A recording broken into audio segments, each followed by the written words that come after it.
Hey there everyone, and welcome back to more tabletop RPG cringe. In today's episode of D&D Horror Stories, we have a classic tale about Dungeon Master Favoritism, a story about a DM that makes a player do things and then punishes them for it, and more. So, without further ado, let's get into these stories. My second D&D 5e group was the worst, by Reddit user Chibi Yule. So, this happened roughly about 5 years ago. I had just started to play D&D 5e.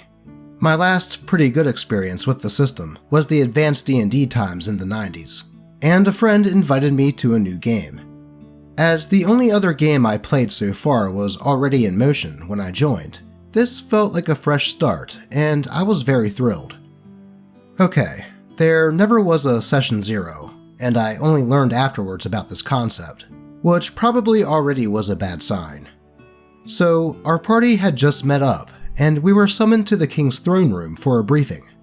Our level 3 party patiently waited, while we were surrounded by 50 guards. And then, our tiefling rogue, let's abbreviate him to Tiro for the moment, said, "I use my cantrip to burn the King's carpet." I was pretty baffled by this. I mean, why would you do something like this, under the eyes of so many guards? However, the DM and the other party members ignored it, so I didn't say anything. For a while, we played without any further incident, though Tiro proclaimed himself our leader by saying, "I'm the strongest here, and if you don't follow my orders, I can torture or kill you," followed by some mathematical blah blah blah about his stats, sneak attack, and how none of us would survive if he tried to kill us. At that point, I already had a very bad feeling, but as none of the others said anything, I just kept my mouth shut. However, then, one day, Tiro said, "I'm a rogue, and I remember how wealthy you all are, so I'm going to steal your money." The DM allowed it, and Tiro had to roll competing sleight of hand checks versus our party members' investigation. All except one of us failed, and Tiro took roughly a dozen gold coins from everyone. The last party member, however, confronted him, and when everyone realized what Tiro had stolen from them, we all ganged up on him and threatened him. Then, the DM said that he won't allow inter-party violence, and that we should just forget about it. Interestingly enough, he didn't say anything earlier when Tiro claimed he could just torture and kill us. After a few weeks, Tiro said in character and out of character, "I'm good now. Just trust me more." Naturally, everyone continued to distrust him. I mean, after the things he had done to us, why would we suddenly trust him? That was a bit much. But he complained to the DM about it, and our DM asked us to give him another chance. Some more time passed, we played, though the morale wasn't too good. Naturally, Tiro took all of the good loot we found, while we others just got some scraps, like a healing potion or a spell scroll. But all the weapons and armor went to Tiro. At that point, I didn't even know that rogues can't wear anything but light armor, but alas. At some point, my character confronted Tiro about him being greedy, and Tiro said to the DM, "Can I roll acrobatics? I want to overpower her and rape her to shut her up." The DM allowed it, though I said that I was absolutely not okay with anything like this. But the DM insisted that we had to abide by his rules. Well, after he said that, I left the server, blocked the DM and Tiro, and never looked back since. In hindsight, I should have probably already left that group much earlier, but I guess my enthusiasm for being in the game from the start was just too strong. Also, it seemed like the DM really liked Tiro, because I don't understand, even today, how that damn rogue could get away with so much. Oh yeah, and the party was, on paper, good aligned, and Tiro's alignment was chaotic good. Yeah, there was some serious Dungeon Master favoritism there, with the DM letting the rogue make threats to the rest of the party and steal from them, but when they wanted to confront the rogue, they were told no PvP. And then after that, Rogue saying that he wanted to do those things to OP's character, and the DM allowing it, just goes to show the fact that that DM was showing favoritism, and was also a hypocrite. It was good that OP left before they could even roll for those things, And I do agree that they should have left way before that. Though, like OP said, the allure of tabletop RPGs is a strong one. You just gotta remember the saying, no D&D is better than bad D&D. I do hope OP's other game is going great though. Let's move on. The time my character was executed by the DM. By Reddit user, RPG Storytime Throw. I'm not sure how common this is, but this one's a story where I was at least part of the problem. I'm honestly curious as to how much other people would put on me, so consider this an AITA crossover. Also, I'll put a TLDR at the bottom instead of editing this down to a reasonable length. I played this character for over a year in a D&D campaign, back when I was a university student. That is, long ago. Over the course of a number of incidents, he changed as a character. I felt like I was making reasonable role-playing decisions at the time, but by the end of it, the DM decided to have him killed for the good of the game. At the start of the campaign, the DM gave us a bunch of guidelines to work within. It was a low-magic, low-tech world. Metal was going to be hard to come by. He didn't forbid magic-based classes, but said that there would be some stigma against them, and that magic was rarer than in standard D&D. The homebrew setting involved conflict between light and shadow, factions which were distinct from good and evil. We didn't have to pick a side, but the group decided to be shadow-aligned. I'm not sure how we decided this, but one of the players worked out a fun homebrew shadow paladin with the DM, so maybe we went along with him. We were going to be from a small fishing village that was being oppressed by a nearby group of barbarians. I pitched the human ranger who hunted for the village. I'll just call him Ranger. He was a widower with a teenage son to take care of, and had a dark personality. He hated the barbarians and wanted payback against them. I asked if it was a problem to play an evil character, and was given the go-ahead, so I put him down as neutral evil, and described him as close to neutral, but a bit too selfish and vindictive. During the first session, the DM had everyone add one connection between their character and the player of the character to their left. I forget exactly what we were told the bounds were, but in any case, the player next to me decided that his rogue was the reason Ranger's wife had died. I forget the exact details, but I think it was something like he'd stolen some medicine that she needed, without realizing that someone would soon desperately need it, and she died because the village healer couldn't save her without it. No one else knew that this had happened. So, we go off on our way, trying to save the village. At some point, it was destroyed, and we start a migration, with our characters guarding the other villagers, looking for a new place to settle. Then Ranger was told what Rogue had done. I forget the context, but given the way that it was described to him, and the way I'd been playing him, it was clear to me that Ranger would murder the Rogue. I talked the Rogue's player out of character, trying to find a resolution that would work for the both of us. He wanted to keep playing his character, and I wanted to find a satisfying way to roleplay my character. The DM said that he'd think about it too, and we could work it out next session. The next week, the game opened with my character having a vision. The god of hatred appeared to him in his dreams, and asked for his service. He would grant Ranger power, but in exchange, he must swear not to kill the person that he hated the most. This actually worked for me. My character got a nifty artifact and a follower, and we had some fun role-playing the antipathy between him and the Rogue. Ranger naturally became more evil, given that he was now a sworn servant of the god of hatred. Fast forward some time, and we have a random encounter with a werepanther. And my character fails a save, and our DM was excited to try out some lycanthropy rules from Dragon Magazine, or maybe it was Dungeon Magazine.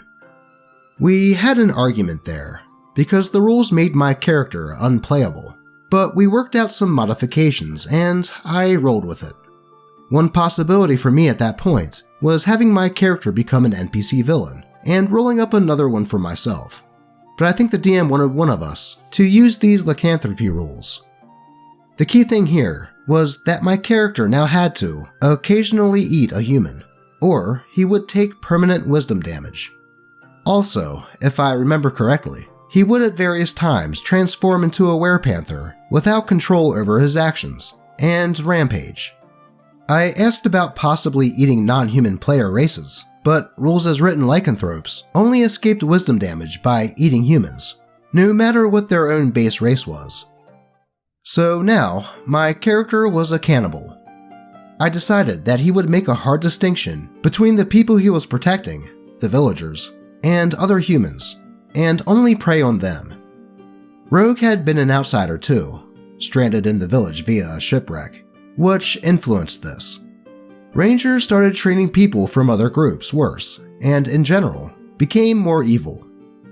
There is one more incident that stands out to me, and honestly, it's the place I feel like I was the most out of line. But it was my first time gaming with the other player involved, and we're still gaming together years later. Apparently, he was cool with it, though I don't think I would be now. Anyway, a new player and character were introduced to the group. Elf was some sort of homebrew elf subtype, and had light powers, and he was working for our current enemy, and was introduced as an antagonist.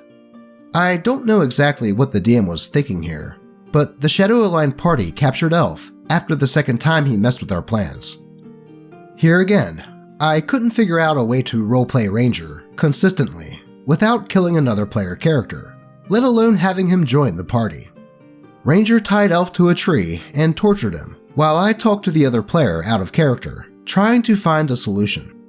I proposed that his character swear obedience to mine, and that I would not actually give him orders or really expect Elf to obey Ranger. And that's what we went with.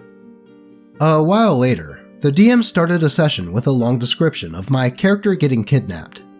There was a trial, and the other player characters tried to influence things, but there was an angry mob, and that, together with the guards from wherever we were, they couldn't be overcome, and my character was executed for lycanthropy.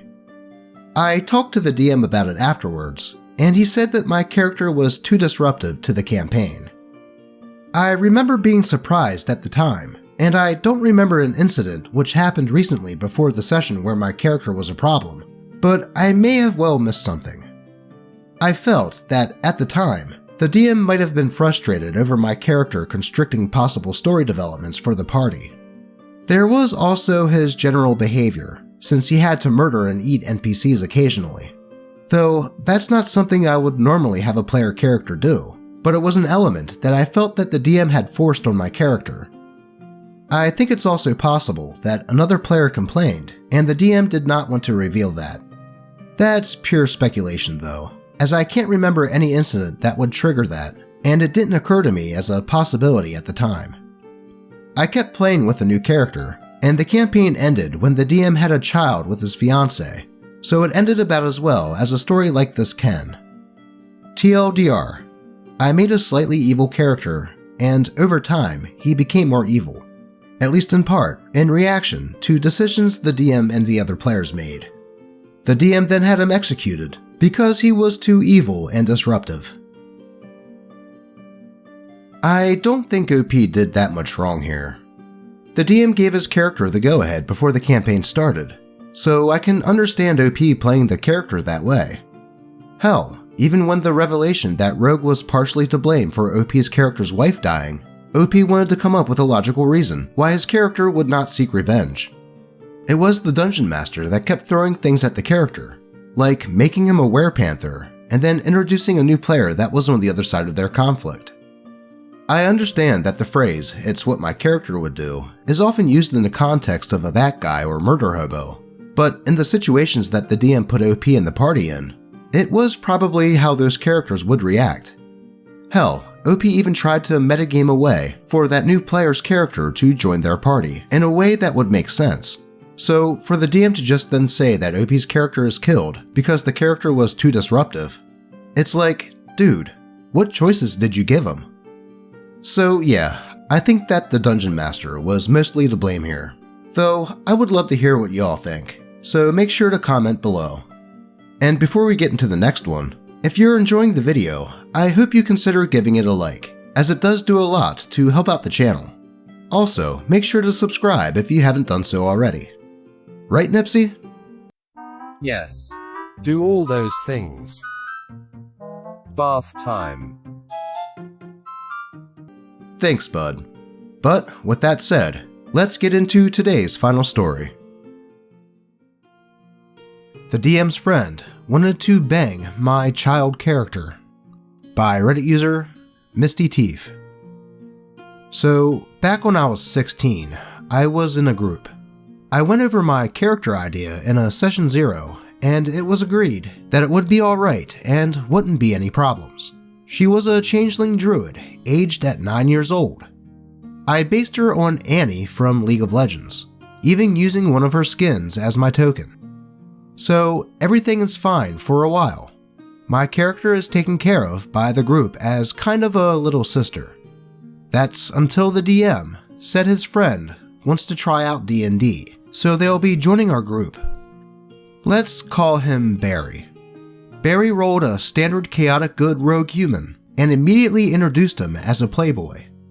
My character was the only girl in the party, and I was the only female player too, so you can imagine where this is going.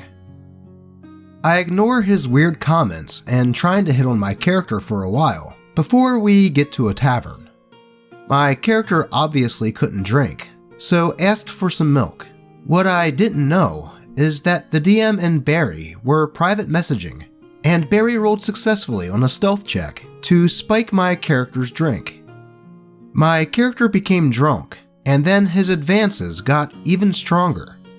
Some fellow party members told Barry that he was being a creep, which led into an argument before the session finished early.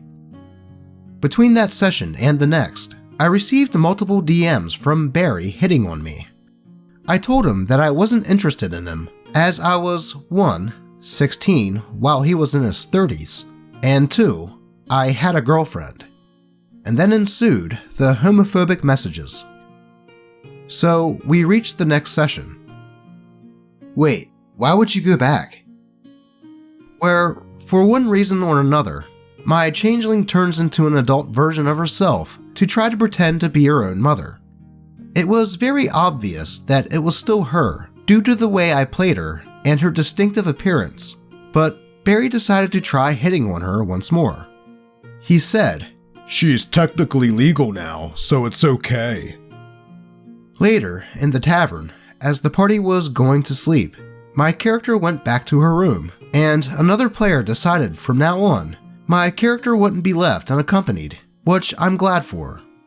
Barry started going off, saying, "I'm gonna try to sneak into OP's room," where chaos ensued, and then he said, "I'm going to steal all of her things."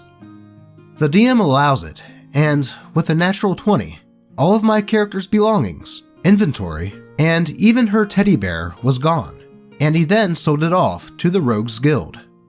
Another party member questions why he would do that to only my character, in which Barry responds, "Because she's metagaming." Both confused and fed up, I quit right then and there. Luckily for me, the other 3 players backed me up and left too. Man, I just wanted to be a little arsonist. Wow. I'm surprised that OP went back after Barry hit on her in a text message and proceeded to send her homophobic rants after being told that she had a girlfriend. Not to mention the fact that she was only 16 and he was in his 30s. At least she did eventually leave, with 3 of the other players leaving with her. It is a shame that DM invited that guy, and she didn't get to play her character, but the fact that the DM didn't put a stop to Barry's behavior just shows that the DM wasn't much better. I think it's for the best that OP left, as this story could have turned out to be much, much longer, and much more creepy. But that will do it for today. As always, I appreciate all of you, and may all of your games remain horror story free. Until next time.